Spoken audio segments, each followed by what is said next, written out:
नमस्कार, स्वागत है आपका हमारे चैनल पर। मैं हूं आपके साथ शिप्रा सैनी। कांग्रेस के नेता राहुल गांधी मोदी सरकार को घेरने के चक्कर में ऐसे बयान दे जाते हैं जिसके बाद उनकी किरकिरी होती नजर आती है। लोग उनकी खिल्ली उड़ाते नजर आते हैं और हाल ही में राहुल गांधी ने एक बार फिर से चीन का बहाना लेकर मोदी सरकार को घेरने की कोशिश की। राहुल गांधी तमिलनाडु पहुंचे और वहां जाकर उन्होंने जो बयान दिया उसके बाद अब उनकी खिल्ली उड़ती नजर आ रही है। लोग सोशल मीडिया पर लगातार राहुल गांधी के इस बयान का मजाक बना रहे हैं।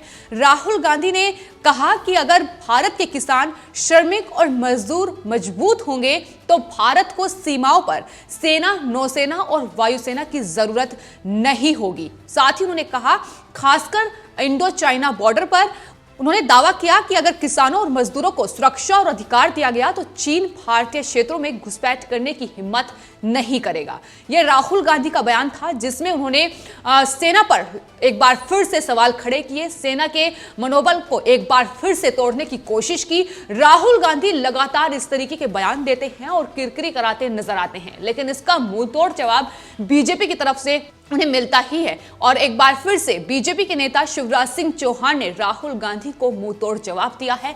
उन्होंने कहा कि राहुल गांधी को इतना झूठ बोलते हुए शर्म नहीं आती। कांग्रेस झूठ की बुनियाद पर टिकी हुई है। देश को अगर किसी ने कमजोर किया है तो वो सिर्फ और सिर्फ कांग्रेस पार्टी है। देश के विभाजन का पाप भी कांग्रेस के माथे पर ही है। शिवराज सिंह चौहान ने आगे ये भी कहा कि आजादी के बाद जिस तरह की नीतियां अपनाई गई, हिंदी चीनी भाई भाई के नारे लगाकर देश की हजारों किलोमीटर जमीन पर चीन ने कब्जा कर लिया, तब प्रधानमंत्री कौन थे और किसकी सरकार थी? तो लगातार कांग्रेस पार्टी से सवाल पूछा जा रहा है कि आखिर जो रायता कांग्रेस पार्टी की सरकार में फैला हुआ था, अब मोदी सरकार उसे समेटने का काम कर रही है।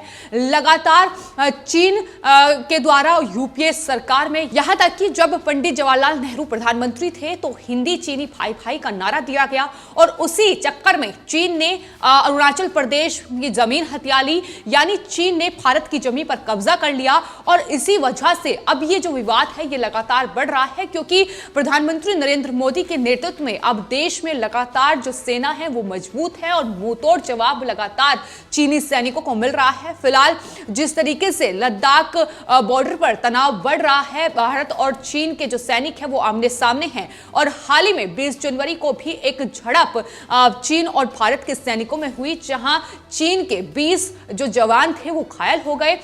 लगातार जो मुंहतोड़ जवाब भारतीय सैनिकों की ओर से चीन में दिया जा रहा है, उसी का ही अब कहीं ना कहीं जो राहुल गांधी है उन्हें निशाना बना रहे हैं और कह रहे हैं कि दरअसल अगर इंडो चीन बॉर्डर पर भारत के श्रमिक, किसान और मजदूरों को तैनात कर दिया जाए, अगर वो उतने मजबूत हो तो जवानों की जरूरत नहीं पड़ेगी।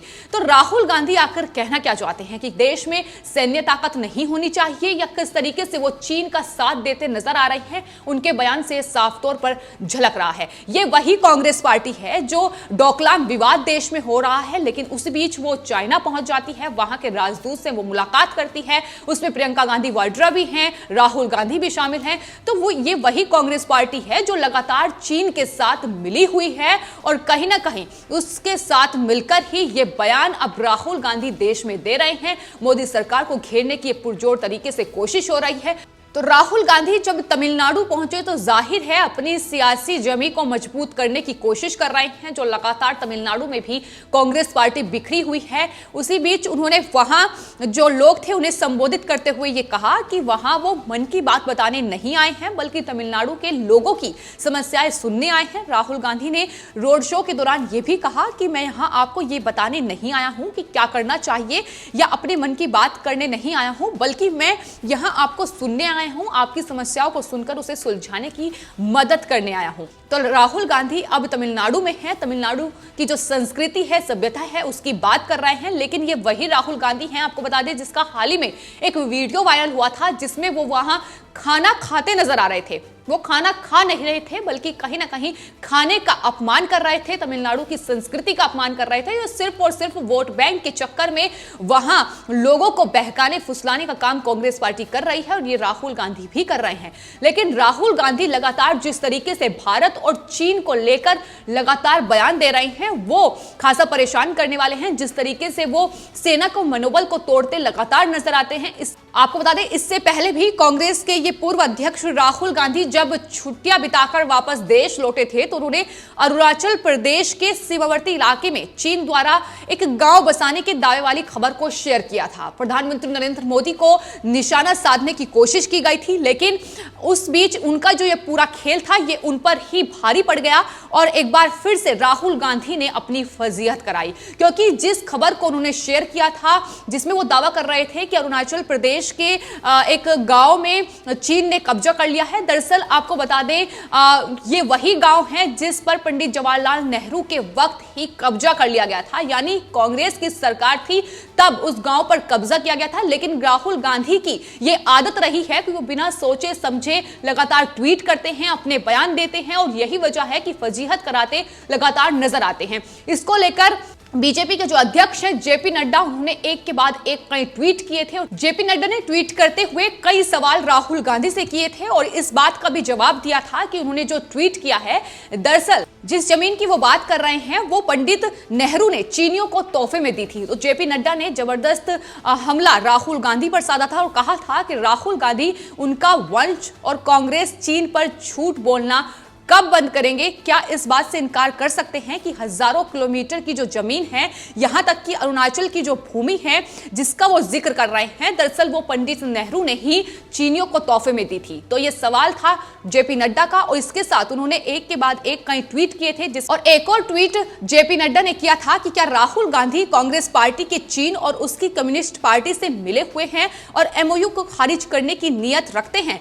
क्या वो उनके परिवार के नियंत्रण वाले टूरिस्टों को चीन से मिलने दान को लौटाने का इरादा रखते हैं या फिर नहीं? आपको बता दें एक दरअसल फोटो था जो लगातार सोशल मीडिया पर वायरल हो रहा था, जिसमें राहुल गांधी चीन की जो कम्युनिस्ट पार्टी है उससे मिले हुए कहीं ना कहीं एक डील करते नजर आ रहे थे। यानी किस तरीके से पीठ पीछे वो चीन के साथ मिले हुए हैं, इसका सबूत बार बार सामने आया है और बीजेपी लगातार इसी बात को लेकर राहुल गांधी कांग्रेस पार्टी पर हमलावर है कि आखिर राहुल गांधी इस बात का जवाब कब देंगे कि वो दरअसल चीन के साथ, वहां की कम्युनिस्ट पार्टी के साथ मिलकर डील करते हैं। जब देश में डोकलाम विवाद चल रहा है उस बीच वो वहां पहुंचकर राजदूत से मिलते हैं, तो इस बात का जवाब वो कब देंगे?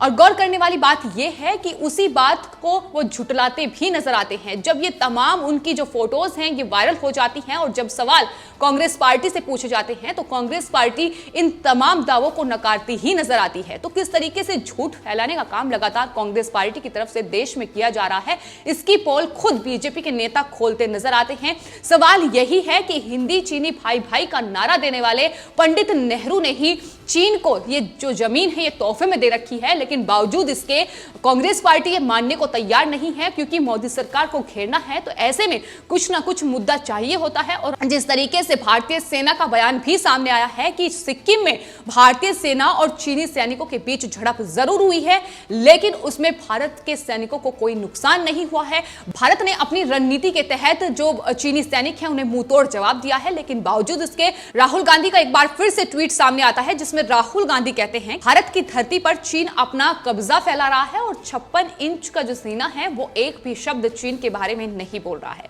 तो इस तरीके से राहुल गांधी लगातार हमलावर है, लेकिन मुंहतोड़ जवाब लगातार मिल रहा है। झूठ की जो पोल है कांग्रेस पार्टी की वो लगातार खुलती जा रही है।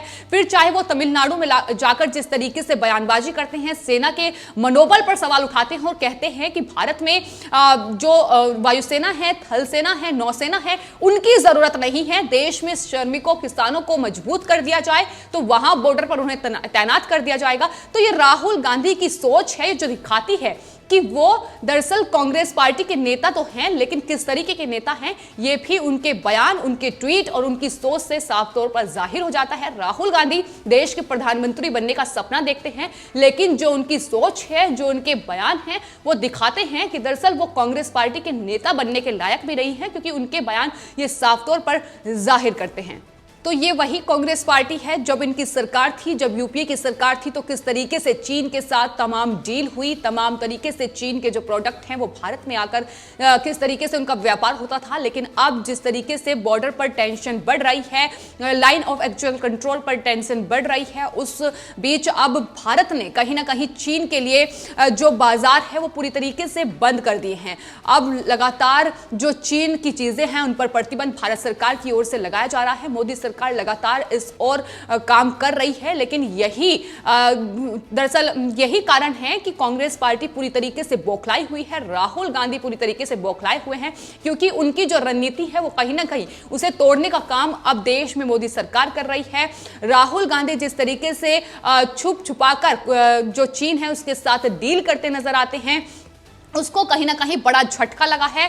और राहुल गांधी जो कि कांग्रेस के युवराज हैं, जिससे कांग्रेस पार्टी अध्यक्ष बनाने की मांग कर रही है कि अध्यक्ष राहुल गांधी को बनाया जाना चाहिए, तो अध्यक्ष बनाने से पहले कांग्रेस पार्टी को उनके तमाम बयान, उनके तमाम ट्वीट उठाकर देख लेने चाहिए कि आखिर किस तरीके से सोशल मीडिया पर उनके तमाम बयान और तमाम ट्वीट की खिल्ली उठती नजर आती है। क्योंकि लोग ये जान चुके हैं कि राहुल गांधी वो नेता हैं जो कुछ भी बोल सकते हैं सिर्फ और सिर्फ अपनी राजनीति चमकाने के चक्कर में। लेकिन फिलहाल जिस तरीके से कांग्रेस के नेता नेहरू की तरफ से हिंदी चीनी भाई भाई का नारा दिया गया था, अब कहीं ना कहीं उसे बाय बाय करने का टाइम आ चुका है। और ये लगातार प्रधानमंत्री नरेंद्र मोदी के नेतृत्व में देश जिस तरीके से आगे बढ़ रहा है, मनोबल सेनाओं का काफी ऊंचा है। यही वजह है कि लगातार चीनी सैनिक जिस तरीके से भारत में घुसने की कोशिश करते हैं, लेकिन तमाम जो सेना प्रमुख हैं उनकी तरफ से भी ये बात कह दी गई है कि चीन की हर एक हरकत का